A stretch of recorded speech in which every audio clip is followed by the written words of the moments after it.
Today, we're keen to share some details and some insights from conversations that myself and Krista have had with hiring organisations in sustainability. Keen to give you some advice and share some ideas on how you can market yourself correctly to be at an advantage within those conversations with organisations and get yourself noticed by recruiters and hiring managers.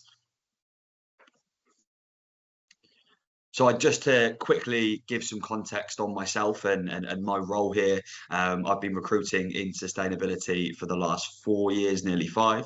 A couple of years ago, joined the Eden Smith Group, and I've been leading Green Talent Solutions since then. We're really about building real relationships and supporting people in navigating the green jobs market. It's obviously a space that's really emerging and things are moving with real pace. And I think it can be difficult sometimes, or overwhelming maybe, to understand where to start, who you should be speaking to, and how you can get yourself in front of those people. So that's the plan today, to share some more insights on those points and how to position yourself as a top candidate in a new and emerging sector within sustainability.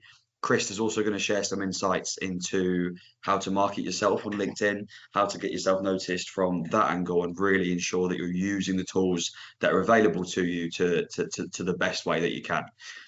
I think firstly, it's important to understand some of the way the market's moving in sustainability and some of the trends that are there from a people perspective.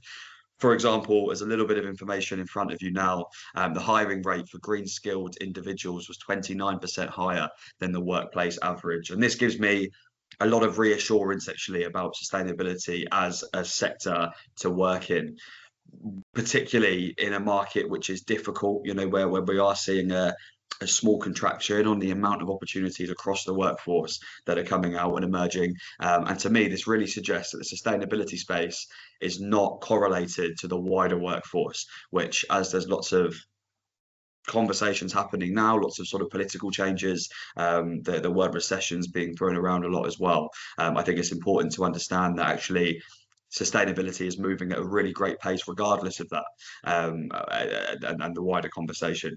So one incentive to work within that sector. 27% of the workforce would met in 2023 said that part of their responsibilities were green. For me, and that was a couple of years ago now, but so interesting to see that sustainability is touching everyone. These are people that aren't trained in sustainability, they haven't made a choice to work in sustainability, and it's still underpinning a lot of their work. As this rises and as this percentage gets bigger, all we're going to see is more role profiles being created and new role profiles as well. And the requirement for people is going to be even more than ever. The Office for National Statistics also shared recently that a lot of the predictions that they put out for the journey to net zero as a country and the requirements of people that we need, they've slightly pitched it a little bit too low effectively, and they actually are noticing that the trends are moving much quicker and at a much bigger scale than they'd originally anticipated, which I think is good to see as well. I want to talk about London quickly. I know it's quite specific, but generally, London has a big influence on the rest of the jobs market and the rest of the sector. Pressure's really mounting on corporations to ensure that their supply chains are sustainable and that they're aware of the emissions and impact they're having on the environment. People really are the key to driving that sustainable change. I've spoken about it before, but I'm so confident that people are the solution, and it's going to be a collection of skill sets collaborating, which is going to allow us to reach our net zero goals as a country and specifically in London as well. It looks like we're going to need 600,000 people to help London on that journey to net zero before 2030. In a market where 22.5% of job adverts were constricted and is sort of moving down, the amount of green jobs that are becoming advertised has gone up by 9%. So I think, again, really important to understand that the sustainability sector is not correlated to the wider UK workforce. I mean, 600,000 jobs is a lot of people, right? And the pressure is on people to become, and organisations to become future fit and sustainable and bring those people together so we can reach the goals that are non-negotiable. So a lot of people, when we began spoken about this webinar today, were reaching out to me from the data space, looking to transition into sustainability. And Eden Smith has been in the data conversation for nearly a decade. And I think we'll get into some of the soft skills and power skills that are really essential for hiring managers in sustainability and the skill sets that we need to reach those goals. But data is a massive part of that, and having soft data skills or sort of hardcore technical data skills is so important as well for a lot of these opportunities. We are 100% going to see hardcore data professionals within these sustainability teams as the conversation continues. But green jobs really do need data. There's some examples on the screen. I think if you're confident in data, or there's case studies that you can take from your previous experiences that really shout about those soft data skills, then it's worth working that into conversations, from sort of complex supply chains and providing some transparency to those, or whether that's data modeling and working in the climate risk space. Data underpins a lot of those roles and a lot of what they do. And so I think it's definitely worth thinking about some occasions where you've been getting friendly with data and utilizing data to pull insights to generate some real change. If that's been a part of your experience so far, then have a think about how you can position that in those conversations. But data is a really important skill to have if you're transitioning into sustainability. And we need more data professionals who are trained in data, experienced in data, to join the journey to net zero so we can reach the goals as a country.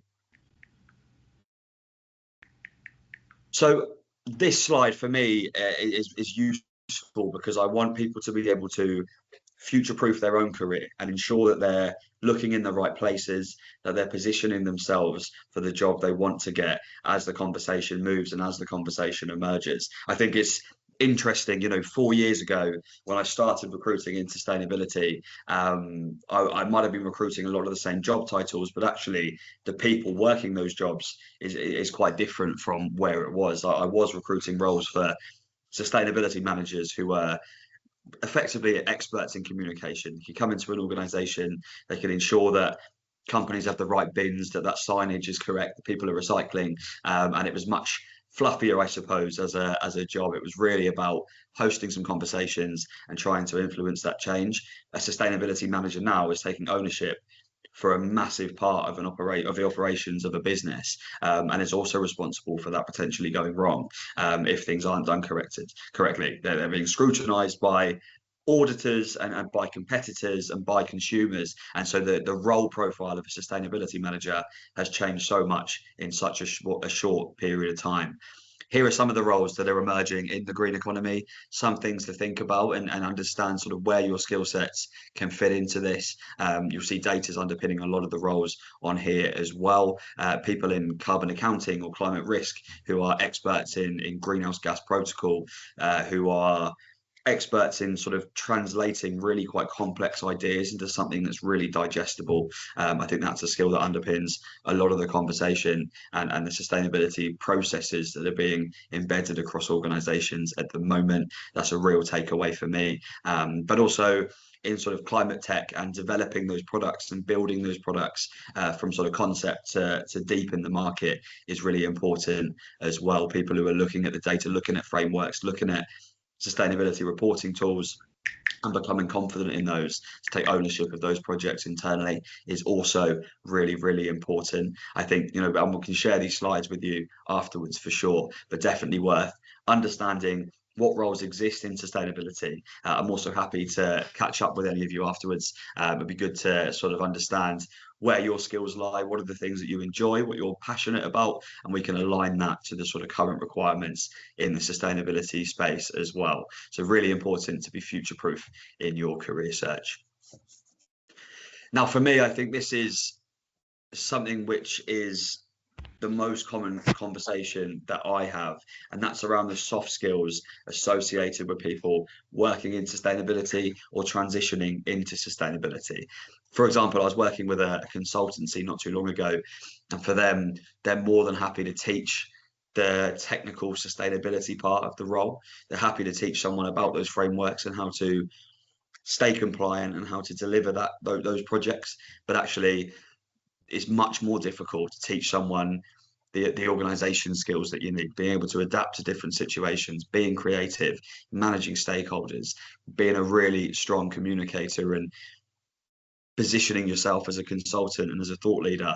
All of those soft skills are much more difficult to teach, and they're also skills that you'll absolutely have acquired from your studying, from your work experience previously in all sorts of sectors. And so I think definitely worth having a think about which parts of your experience can help you demonstrate the soft skills that you've got. And that's what the hiring managers I speak to are really, really keen to know about.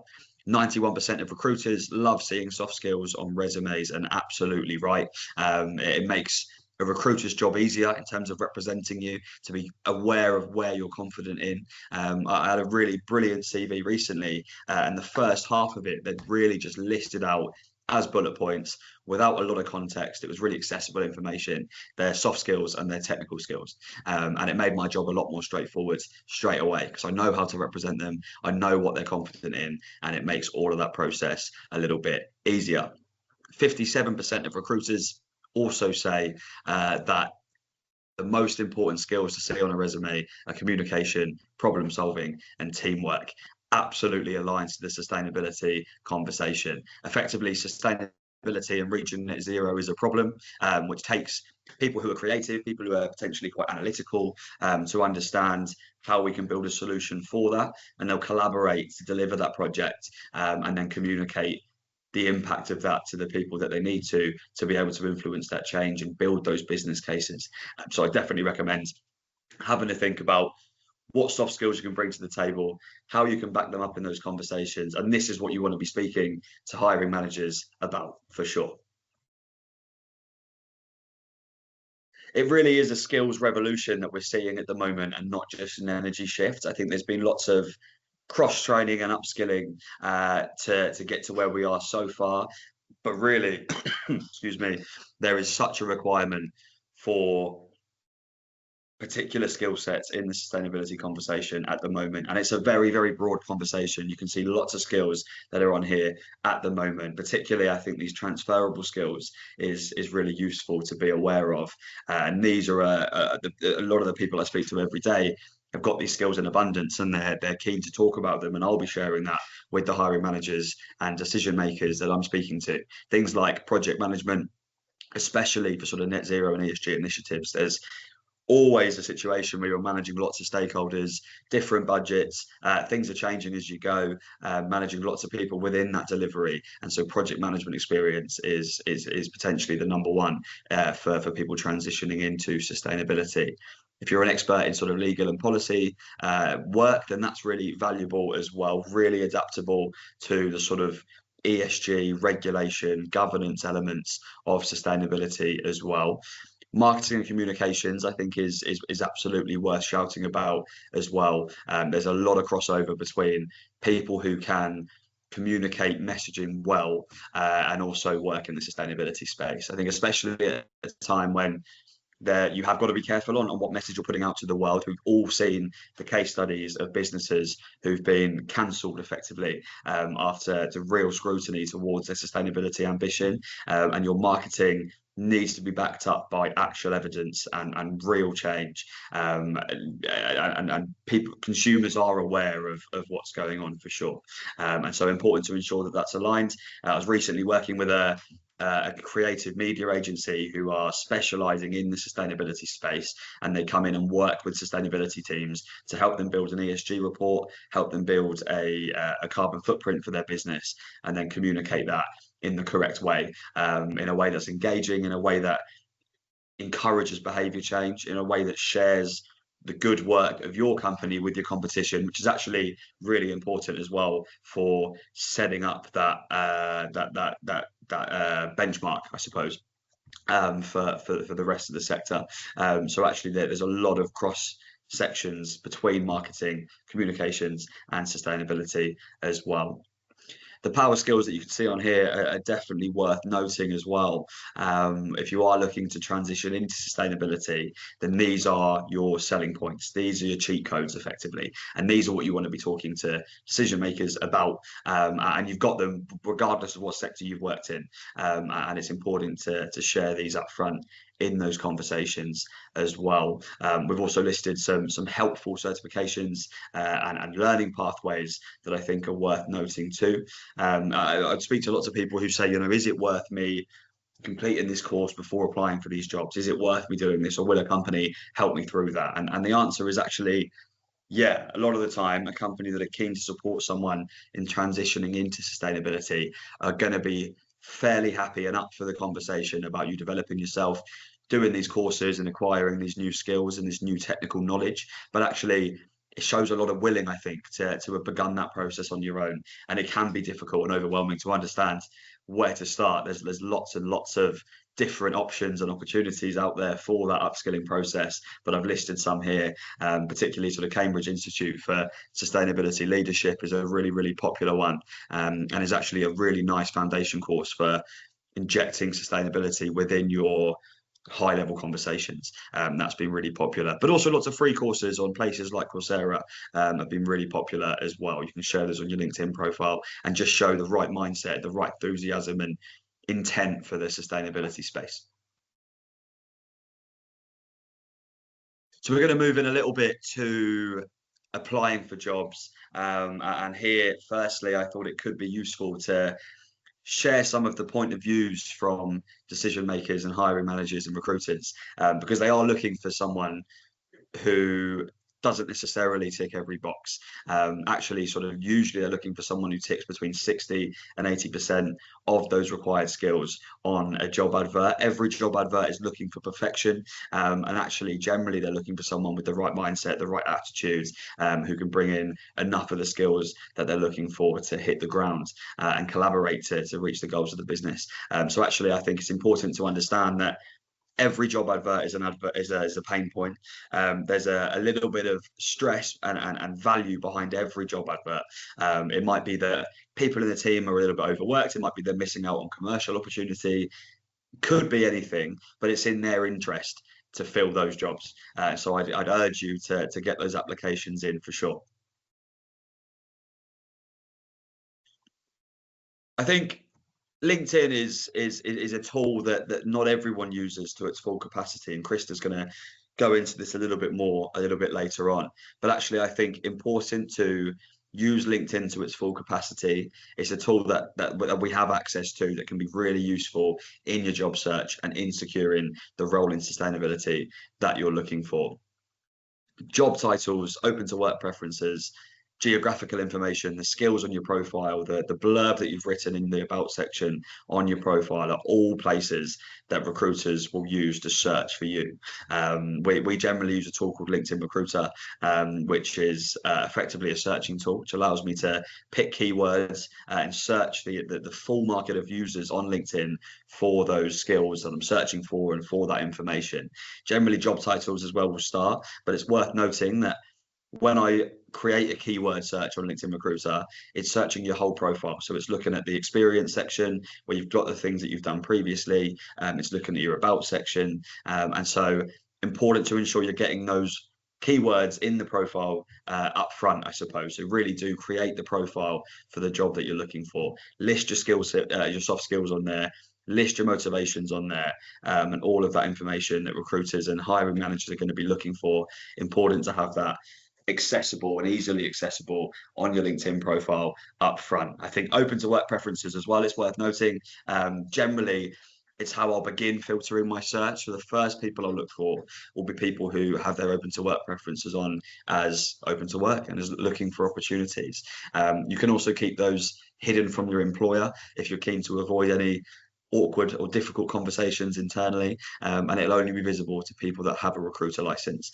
So you can keep that quite subtle as well if you'd like to. But you can also include, as well as the sort of job titles you're looking for, you can include a sort of broad scope of the things you'd like to do and the project you'd like to work on, and then list some skills after that. So definitely worth making sure the open to work preferences are aligned with where you want to be, and you've got all of those keywords on your CV, on your LinkedIn profile as well.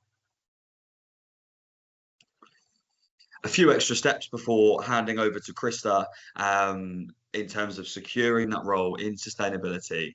Firstly, identify the company you want to work with and reach out. We're in a market at the moment where there has been some mass redundancies with sort of the top 4 type consultancies or corporates, and so lots of people are on the market at the moment looking for opportunities. It is really competitive, and whenever this happens, we see a lot of hiring happen within people's own network, sort of before the advert reaches the public. Often these roles are getting filled and people are moving around already, so it could be worthwhile to identify the companies that you want to work with. Maybe you know a company that are doing things right or aligns with your own values, and find out who you should be speaking to on LinkedIn. There's really nothing to lose. It could be an HR manager, could be a talent manager, could be someone on the C-suite, someone on the board, and reach out to them and be relevant and get in front of them.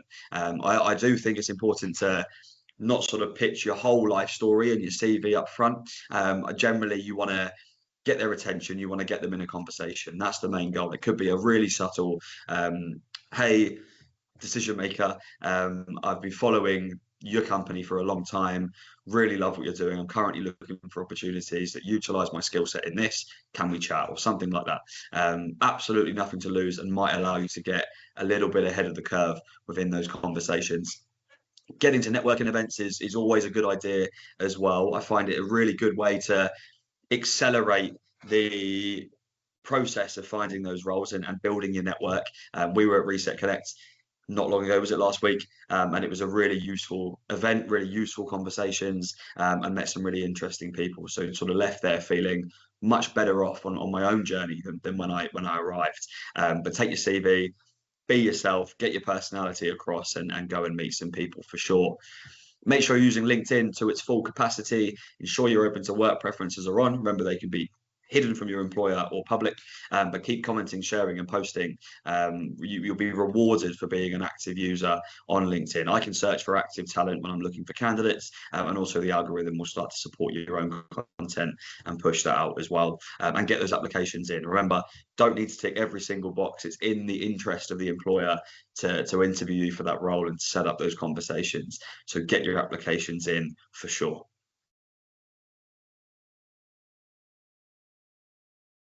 How about to set my mic off? Thank you very much, Jake.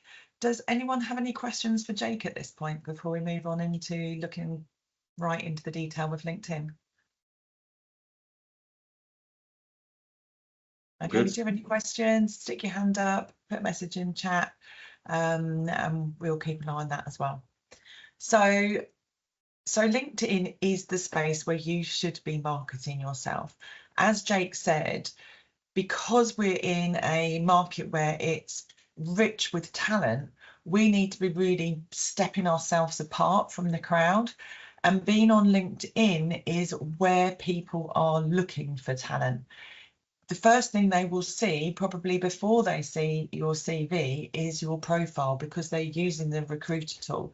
So therefore, you've got to make sure your profile is really capitalized. And it's not about the impressions, it's not about going viral, it's about creating an impact in your area. So why bother? Visibility to recruiters and hire managers, that's your main goal when you're in job search mode. So if you're there, recruiters are actively seeking and they will be able to find you. Jake's already told you, if you've got your open to work preferences on, if you filled in all your skills section, if you're active, you're much more visible to those hiring managers, whose first option might be to look on here before they even pull together a job advert. But it's not just about the hiring managers directly, it's about that networking, and it's about discovering people in your space. Most jobs, a lot of jobs are delivered word of mouth. You see something on someone's post rather than even as an advert. It gives you those heads up, those first opportunities to beat the crowd. So link with people within your network, get involved in conversations, be part of their story, so that if they have a role that comes up, you're already within their space. They'll be able to see that you're a connection, potentially if you move ahead with doing a connection request, and it just keeps you current and active in your learning as well, which I think will come up in a second. Personal branding and social proof. Your LinkedIn tells your story. It tells people who you are, what you're interested in, and where your passions lie. So with your posting, whether you're commenting on other people's posts, it tells something about where your interests are. You can position yourself as the expert in your field purely by the conversations you have and the information you share, but also get that social proof. And by that, I mean, use the recommendations, use the endorsements, share your credibility, share your any certifications that you complete, whether they're freebie ones or paid ones. Put it on there because it all builds up to that picture. It also gives you access to that hidden jobs market. So the roles that aren't ever advertised, you're much more likely to come across those when you are active on LinkedIn. You'll spot these opportunities early and you'll be there ready to leverage it. So beyond just being there and being present, you first of all got to make sure that your profile is set up for you and what you want to achieve. So the first thing you should always start with is having your photo on there, but also having a banner. When it comes to having your photo, it doesn't have to be a formal headshot, it doesn't have to be in a business attire, can be you walking in the mountains if that's something that you're interested in as well, because it gives that aspect of personality. But what it should be is a clear image of your face, preferably direct address, which means you're looking to the camera because it's more engaging. People love people, we engage with people. When it comes to your banner, the strip behind, that's where you can have something a bit more creative, really showcase where your interests and passions align. Again, that could be professional or it could be personal. Obviously, considering if it's personal stuff, what that says about you. Obviously, there's some personal activities which everyone loves and it's kind of wholesome and great. Other ones, drinking down the pub, not so much, not stuff they want to promote about within a professional forum. Next thing you want to be looking at is your about section. So this is really where you get to expand on your CV, who you are. When you have the CV, you might maybe get 3 lines space in order to give a bit of personality to tell people who you are and what you're about. When you're on LinkedIn, you get something like 1,800 words. So it's a real opportunity to add lots of information. You've got the skills section, you can see mine here. So you can already populate that and have all your skills quick firing and easily searchable. But your about section is a real opportunity to add the personality. Some of us are a little bit uncomfortable with writing, some of us aren't, but you can always ask ChatGPT. I'm in marketing. I'm a full supporter of using Gen AI wherever possible in order to alleviate the content requirements. But so ask ChatGPT. So can you ask me some questions? I'm about to do my about section on LinkedIn. Can you ask me some questions that are going to help you understand who I am so you can draft this for me? And then it will come back and it will give you a whole load of questions. You can answer them and then it will put it into a beautiful draft for you. Once you've got that draft, I wouldn't suggest just copying and pasting it straight off. Read it through, take your time to go through it and really make sure it speaks of who you are and gets rid of those ChatGPT tails such as the super long hyphens, the em dashes, Americanized spellings, and various other things that come out of ChatGPT. So do personalize it, do make sure it's your own, because if it's too samey, then it will be a bit of a red flag as well. There is a section which isn't a mandatory, isn't a standard section that's always there.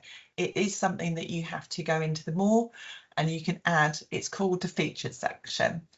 This is really useful because what it does is on your profile page, you can pinpoint things which have been super important to you. So it might be a post that you've written which really resonated with lots of people. So you want that to be the first thing people see about you.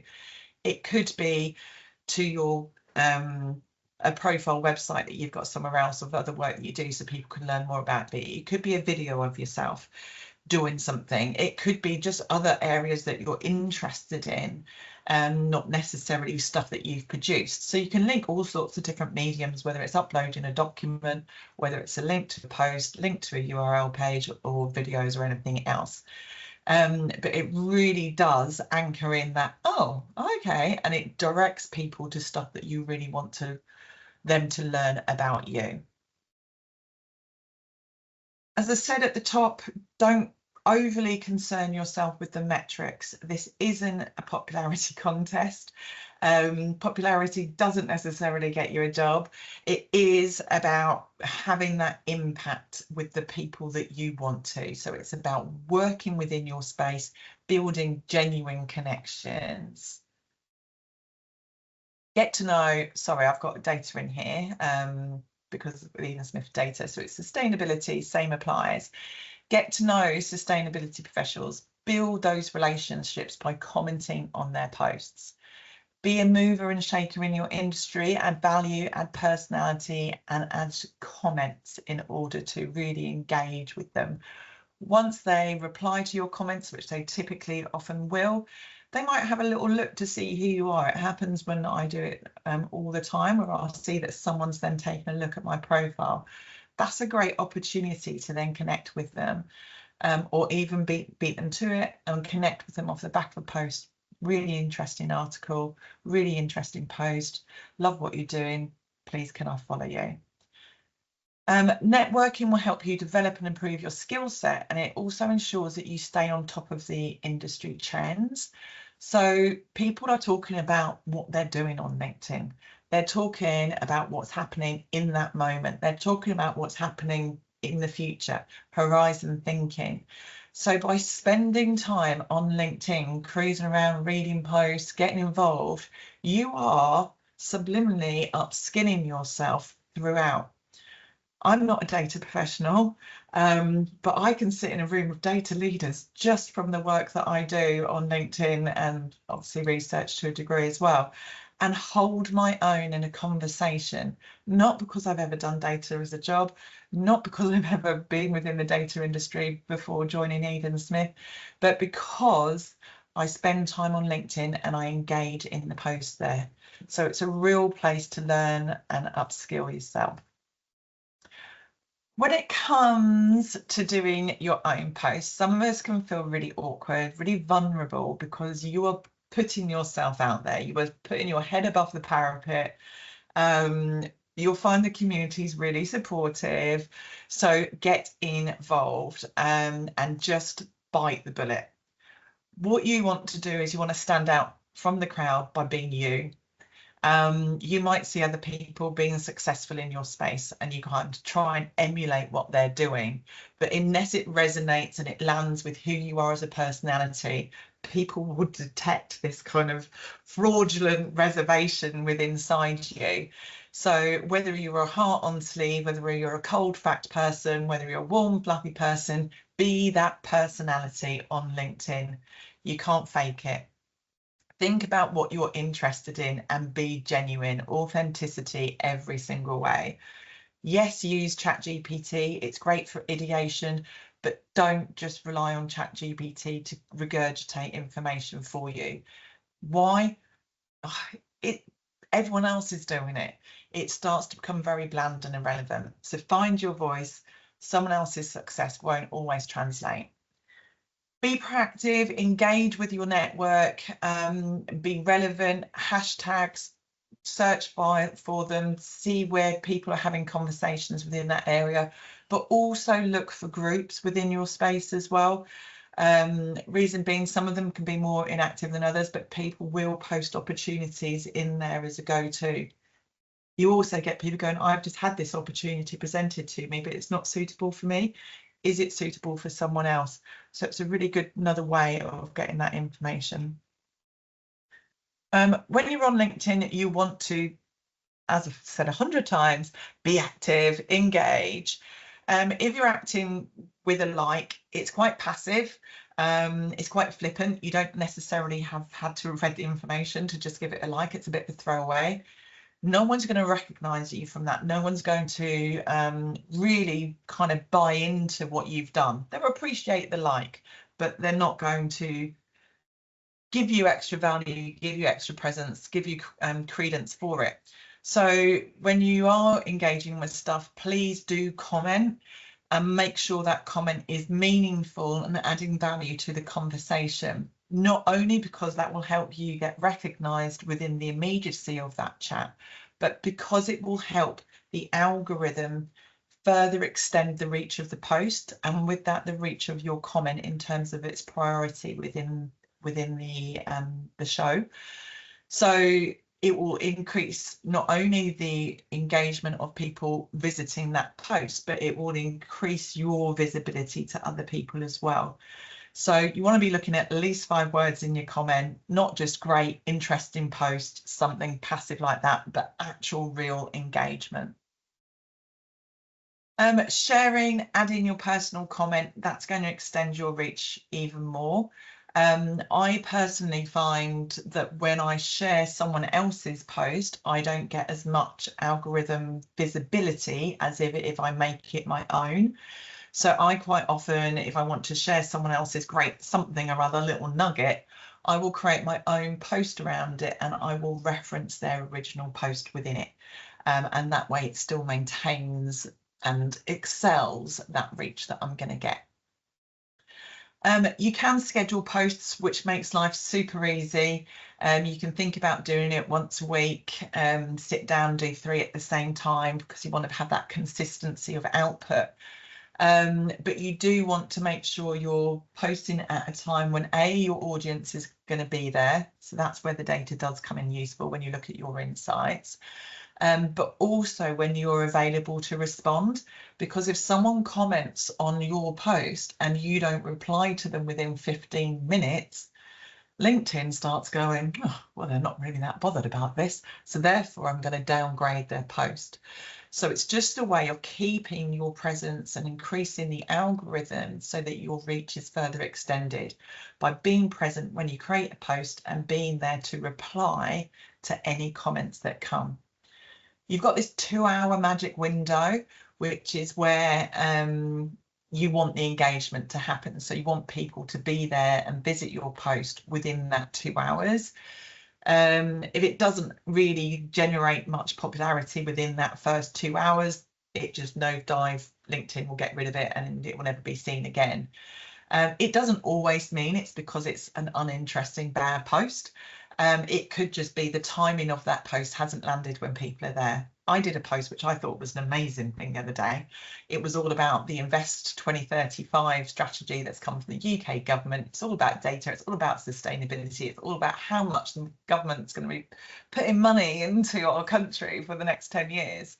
And I was just like, oh, this will totally resonate. Barely anything.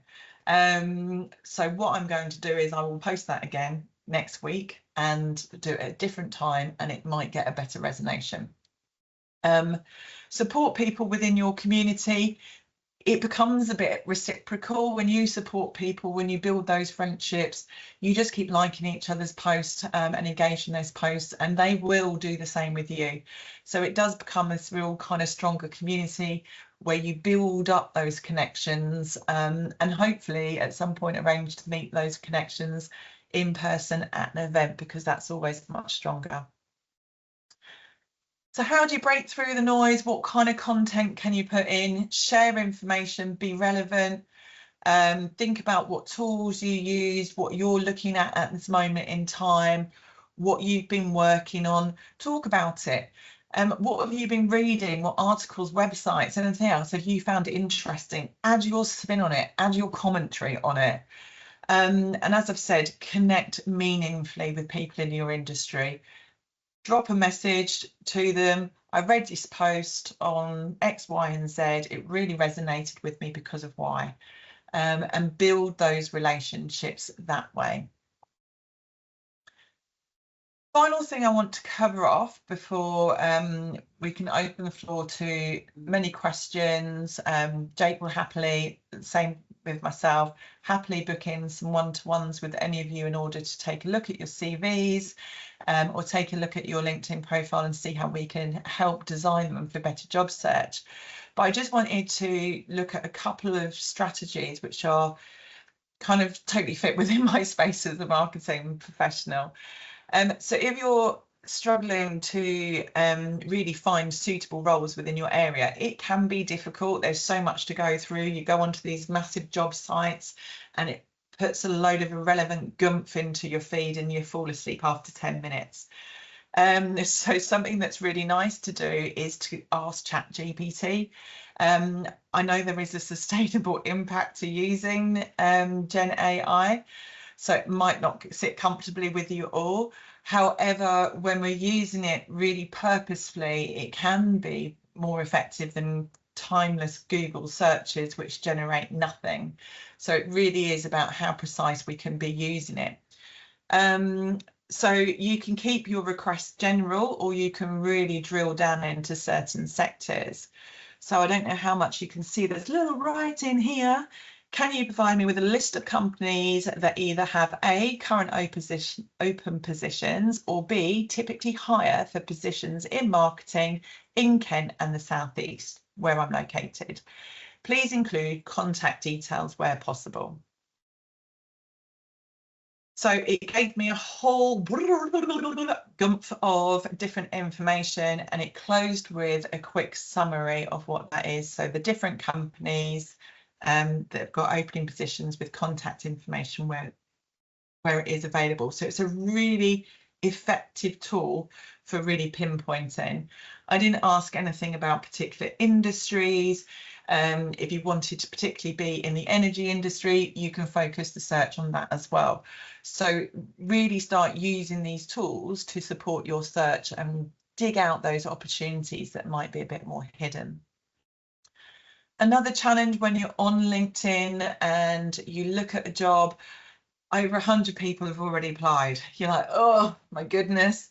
So 100 people have already applied. I've looked at the job spec and I only hit 60% of the, someone's going to be better than me. Firstly, get rid of that negative thinking. It just means 100 other people have had the confidence to apply, knowing that having 60 to 80% of the prerequisites is enough. Because as Jake said, it's not about looking for perfect, it's looking for someone who's got the right mindset, and it's looking for someone with the right attributes to move forward. But how you can kind of navigate this so that you try to shortcut or kind of bypass the 100 other people is by using LinkedIn to find out who works, in this example, Red Bull, who works there, so that you can create those direct conversations. Look at their posts, have a comment, connect with them. I see you've got a job also, love what you're doing, I'm aligned with what you do because of X, Y, and Z. So the solution is you use the search tools, and we all have this. So you put in the company, you start looking for the people. You want to look for people who are in your area. So in my case, in my example, it's marketing or the human resources. And then you show the results, and it will give you those people who you want to start connecting with and seeing if you can just elevate yourself above those other 100 people who are looking for jobs. So I'm going to wrap up there. If you have any questions, please drop it in chat, take your mics off. Jake and I are happy to answer any questions you have.